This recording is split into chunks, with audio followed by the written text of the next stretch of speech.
What's going on, guys? What's happening? YouTube, you guys have tuned into Rules for Rebels. In today's video, we are talking more about affiliate marketing. So if you guys caught my video yesterday, I talked about how yesterday Amazon sent out an email to Amazon Associates members stating that they were cutting commissions on the affiliate program. Different categories got different cuts. For most categories, it was cut from 4% to 3%. Now, we commented on how back in March of 2017, rates were cut from 8% to 4%. Around that time or shortly after, I believe certain categories either had commissions eliminated entirely or were brought down to 1%. But this most recent change as of yesterday, most rates were cut from 4% to 3%, which doesn't sound that. You think about 4% is a pretty low commission as it is. So cutting to 3%, I mean, essentially that's a 25% slash, and some categories got slashed even harder than that. At the time, I just wanted to get a video out. I didn't have a chance to dig into it too deep. So we got two articles we're going to take a look at today here. I'm guessing we'll maybe read one of them, and then I'll link to both of them. We got one from CNBC, which was one of the first ones out. We got a more recent one from The Verge. And what's really kind of scary about this is Amazon seems to be really going after affiliates. And here's an article that I haven't really heard anybody talk about, and I just stumbled upon it trying to find this article for you guys. This article is from like last week from Ad Exchanger, but Amazon removes third-party vendors from its affiliate program. So I don't know if you guys are familiar with programs like Skimlinks or Sovereign. Essentially what these programs are, Sovereign is basically, you guys are probably more familiar with them as VigLink. VigLink is, if you guys are bloggers or affiliate marketers, you're probably familiar with this. What VigLink is, they're kind of an affiliate network. So they have thousands of affiliate programs kind of underneath their banner. Now how it works, you can add some code to your WordPress site or your Blogger site, and rather than you having to manually insert affiliate links for every product that you want to promote, when you hook up VigLink to your site, or which is now Sovereign, and Skimlinks does the same thing, you essentially give them permission to turn words on your blog post, for example, into affiliate links. So let's say I'm writing a blog about backpacks, and I talk about the super travel backpack. If VigLink or Sovereign, whatever you want to call them, has an affiliate program for the super travel backpack, they're going to take that word and automatically turn it into an affiliate link, and then I'm going to get a commission. Now, the commissions tend to be slightly lower than if you were to go join all these affiliate programs on your own. Obviously, VigLink or Sovereign is scraping a little bit off the top, or they don't necessarily always have the best rates. But the nice thing about it is if you blog about a lot of topics, rather than having to run around and join 10 different affiliate programs, you can just join one affiliate program with VigLink or Sovereign or even Skimlinks.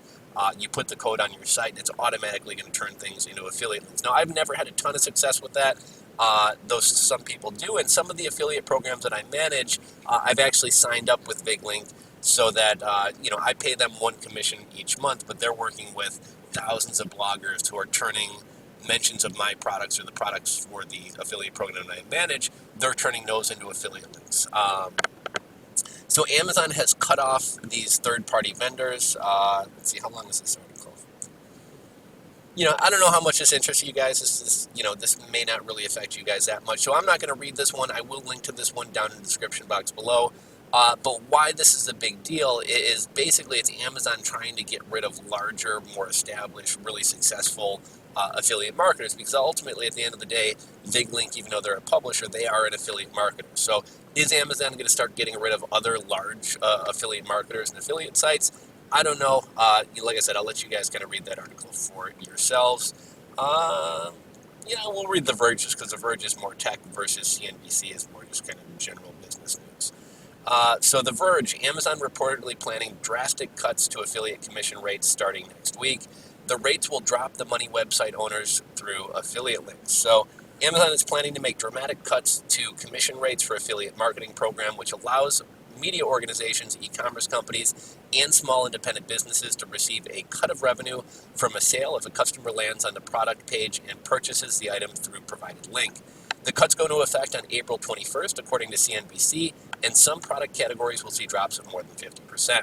For instance, commission rates under the categories of home improvement, furniture, lawn and garden, and pet products will see a commission rate of 8% per sale drop down to just 3%.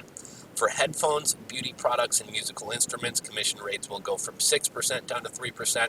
Many other categories, including groceries, sports, baby products, outdoors, and tools, are all dropping to 3 or 1%. CNBC reports from 4% or higher. The changes will be a harsh blow to digital media organizations, many of which spent the last few years building out commerce divisions dedicated to recommending products that were largely purchased, at least in the US, on Amazon. One thing about that, I don't know if any of you guys are on Haro. Haro is always looking for people to recommend, your favorite travel items or your favorite this item, your favorite that item. And then they take all these suggestions from people who submit them and they turn them into blog articles. And it's really amazing. Even like large mainstream news organizations who you may think is like reputable news organizations, not saying they're not reputable, but basically a lot of the content that they're creating about the best this product, the best that product, the best supplements to take for high cholesterol, the best all of that is designed to push affiliate products and to do affiliate marketing. So, kind of keep that in the back of your head as a consumer. Like anytime something's recommended to you, somebody's probably making money off the back end. The article goes on to say other retailers like Best Buy and Walmart also run affiliate marketing programs, but Amazon remains the leader in U.S. e-commerce with nearly half of all online sales.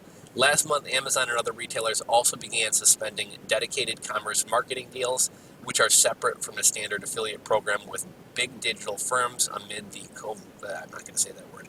Digital media companies like BuzzFeed and New York Times-owned Wirecutter are among the more prominent commerce providers in the industry. And this kind of goes along, I think, what they're referencing right now is like Skimlinks and BigLink and Sovereign. The Verge's parent company, Vox Media, is another with affiliate partnerships that include Amazon. For more information, see our ethics policy, and that's basically their affiliate disclosure. But there are scores of other new organizations that do the same and non-news companies that have spun up small to medium-sized businesses around online deals and product reviewing. Quoted by CNBC, one person who runs some Facebook groups dedicated to sharing online deals says they cannot afford the cuts and that the changes will hurt a lot of people. The changes will not just hurt websites, but also prominent deal and e-commerce YouTube channels and even deal plugin makers in stores like Honey and Rakuten. Amazon isn't citing any one reason for the commission cuts, according to the email it sent to program members obtained by CNBC, and the company declined to comment on the situation. Amazon is one of the few U.S. businesses that has become more vital during the blank crisis. The company is hiring hundreds of thousands of New Yorkers to keep up with demand in its warehouses and for its grocery and package delivery platforms. Yet despite the huge surge in demand for Amazon services, the company is struggling to maintain operations like its Amazon Fresh grocery delivery option, which now has a waiting list to use, and outright pausing some of its services like Prime Pantry service for ordering bulk household goods. I'm not going to read the rest. We're going to talk about more general Amazon stuff. A lot of the data that the Verge got seemingly came from this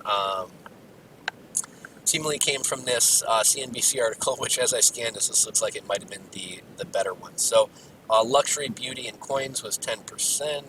Showing that. Headphones was 6%. That went to 3%. Outdoor and tools was 5.5%. That went to anyhow, you guys can read over that yourself. I'll link to all these down below, but we're slowly kind of starting to see the death of the Amazon affiliate program. And I was mentioning this to a colleague of mine, and he just said, he was like, I don't even know why Amazon still does this. He said they don't really need any of us, right? Like the Amazon doesn't need anybody. Everybody knows about Amazon. People who are going to shop on Amazon already shop on Amazon. Now I do think affiliates probably spur some extra sales. When I see an article about like the best bike accessories, I probably wouldn't go buy a bike accessory off Amazon on my own, but if I see the article and somebody like really kind of convinces me that this is an awesome like gadget for my bike or an awesome light or an awesome whatever else, I do think affiliates have the power to drive sales and convert sales that Amazon might not otherwise get. So I do see their value being there. But at some point, I think Amazon knows that they don't necessarily need anybody. They can continue cutting the rates, and new affiliate marketers seem to kind of gravitate towards the Amazon affiliate program. And despite, us being frustrated with the commissions, let's be honest, at the end of the day, it's great that any product under the sun you can market through Amazon. It's great that if I drive somebody to Amazon to buy, windshield wiper fluid and they wind up buying a pair of earrings, I'm going to get credit for those earrings. And I wouldn't be surprised to see Amazon change the program policies in the near future to only pay you for targeted sales that you drove somebody to. So if I drive you to Amazon to buy a pre-workout and you wind up buying a bike, why is Amazon gonna pay me for that? Like when I didn't really necessarily drive that sale. I see that as another change coming to the program. I don't know about in the near future, but at some point. But yeah, all this definitely kind of sucks for publishers, bloggers, affiliate marketers. Amazon tends to be kind of the last program that I go to just due to low commissions. But again, you can't really beat Amazon for converting people really well. Everybody knows, likes, and trusts Amazon. 63% of households have Prime, so everybody kind of likes free shipping. So Amazon definitely still has its perks or its benefits. But let me know what you guys think about this. Let me know how this is going to affect you and your businesses or your blogging or your affiliate marketing. And let me know if this is going to cause you to kind of turn away from Amazon and go in another direction. That's all I got for you guys in today's video. If you enjoyed the video, give it a thumbs up. If you're not subscribed to the channel, click that subscribe button below. If you want to check out any of these articles that I referenced or read in the video, you can find them in the description box below. Thanks for watching, guys, and we'll catch you in the next video. Later.